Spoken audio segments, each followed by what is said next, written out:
man. We got so many cool buffalo bison over the last week. Yeah, I have to say, I was going to mention this.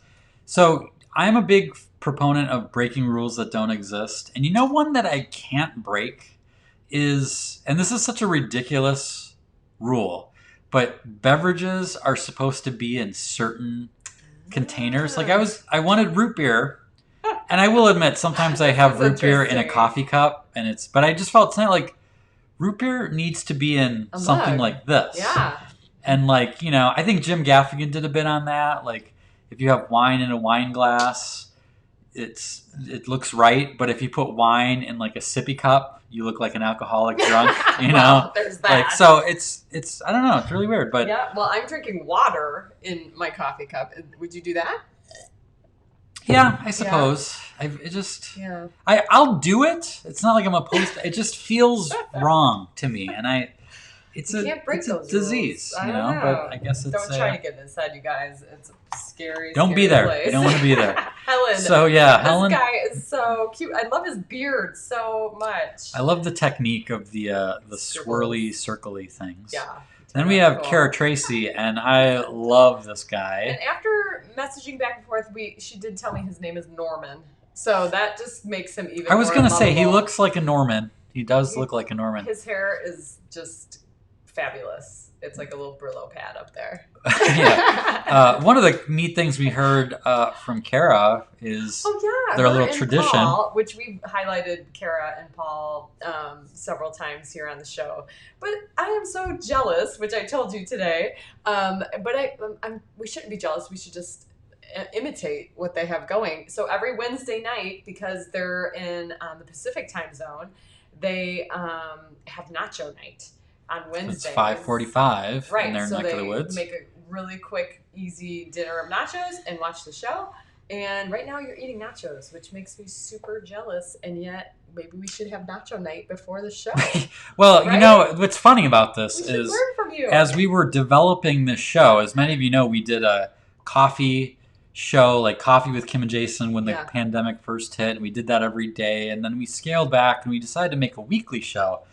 And we're like, what we were going for is we're looking for the perfect show that accompanies nachos. And I think we nailed it, apparently. I think so. And she's commenting, yay for nacho night, right? I mean, that's what I'm talking about. Right. Yeah. That's what I'm talking about. So anyway, thank you for teaching us how to do life. Yeah.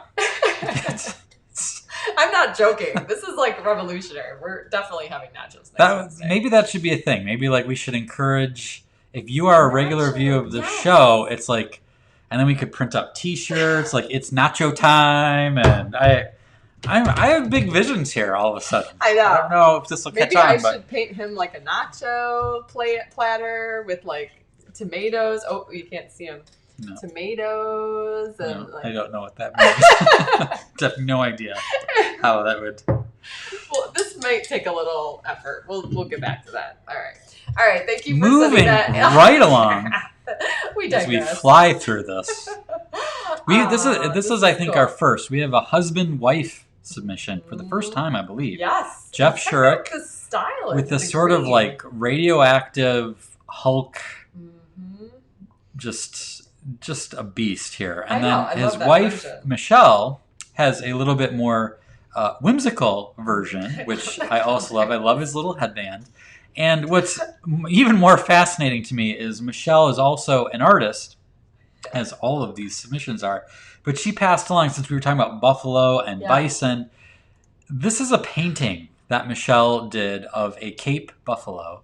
She literally thought it was a photograph. Finished it, and she's just sending random I don't photos. know. Well, after our discussion of what is a bison? Yeah, maybe I could see that. But that is beautiful. But no, this is a painting that she made, and she finished it in April, I think, and it's gorgeous, awesome. So I got to check out more of her stuff. If you drew your happy meat tonight, we want to see it. Oh. And if you happen to have any portraits of meat laying around that are beautiful, like Michelle with the bison. I want to see Michelle contribute her meat portrait that she recently finished as well. Please send any entries to kj@escapeadulthood.com. we like to share some of our favorites every week, and so please do that. Yeah, this one just hits really like. Just so done. I know. Done with all of it. Our daughter Ro actually says that coronavirus or COVID is a bad word. So she has put those, like metaphorically, she put her little masks on her ears like 2 months ago. She's like, do not say that word around me. Yeah, you have to laugh or you'll cry. But I thought that was at least a funny thing to laugh at. Kim shared that. Yeah, and Suzanne's on the chat tonight. After moving into a new office recently, she was...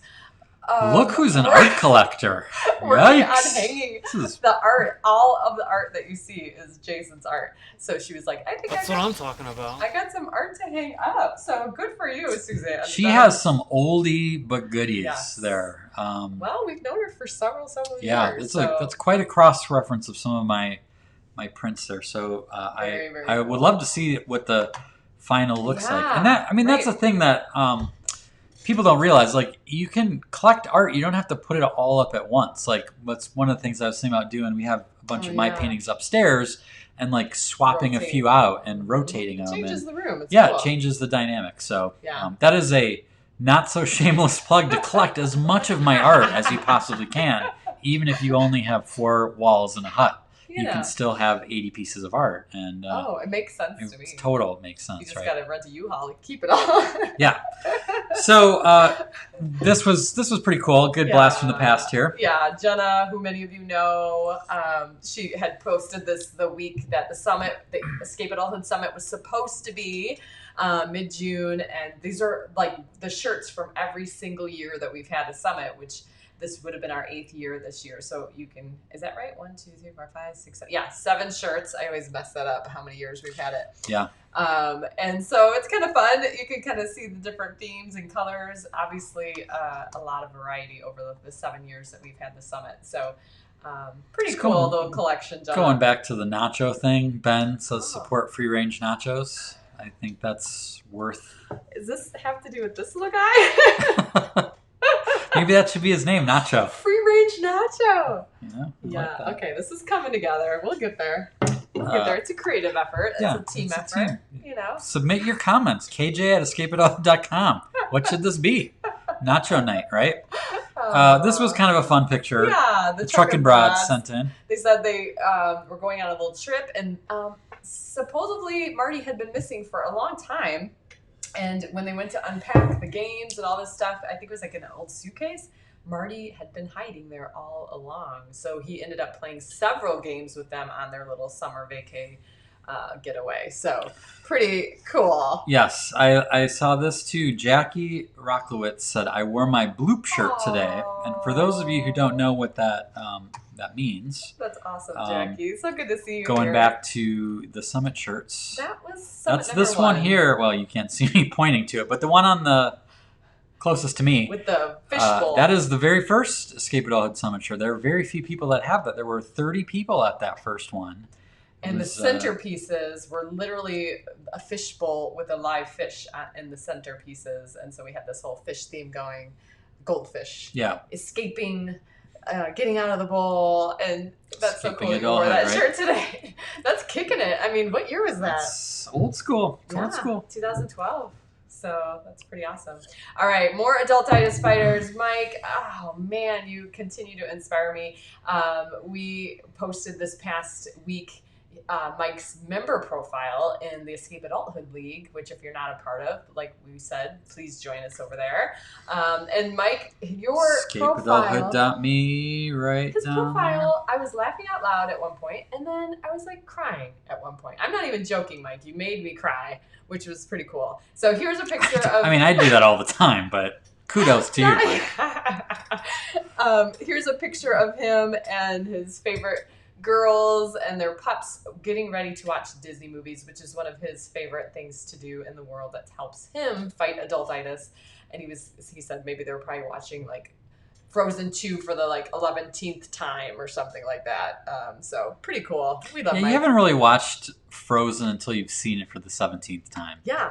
By the 17th then you time, really can appreciate the nuances and the song, and then your ears start to bleed a little bit, and then you know you've done it. You've done it. Yeah. Yeah. No, but in all seriousness, Disney movies is like their favorite. So That's really cool. Pretty cool. Awesomeness.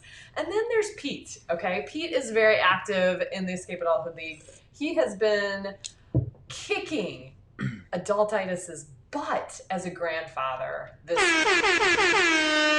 can't even. I mean, this guy, are you ready for this? This is the map that he drew in advance of his grandkids coming to visit of like this, basically like a Ninja Warrior meets chalk obstacle meets rope course meets backyard maze event that his grandkids, you know, like you do. And I actually wrote down some of the things because you have to hear this. Okay, so there was a balance beam walk, there was a PVC pipe hurdle, there was a tunnel crawl, ropes courses, sidewalk drawing, bubbles, water guns, a slip and slide. Just throw that in. That's what most grandparents do, is put a slip and slide down. Yeah. No, that was like one of sit in the lawn chair, drink your lemonade, let the kids do the slip and slide. There was a pool noodle run.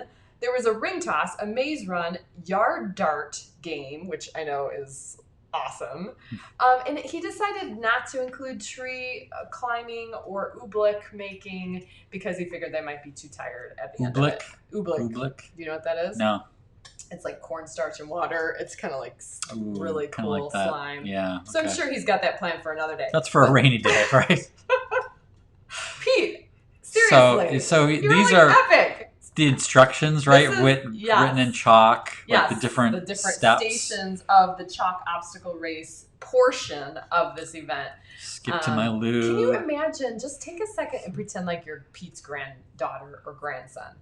What is your mind when you show up and Grandpa's been working all freaking day on this? I mean, is this like the coolest moment of your childhood? Heck yes, I did. Yeah, so Pete said. It's like they're like, is this heaven? No, it's Grandpa's house. Right? So what about the lava? You see the lava jump was one of them. Jump. Laugh loudly. That's one of the instructions. Spin. This isn't rocket science. It's just brilliant when you put it all together, right? Yeah. So Pete, the bar, we see it. I mean, I barely see it. He raised it so high. It's pretty great. Yeah. Pretty great. So it just goes to show you with what a little creativity can do to fight adultitis, and you guys inspire us all the time. Hopefully some of these fellow adultitis fighters inspire you as well.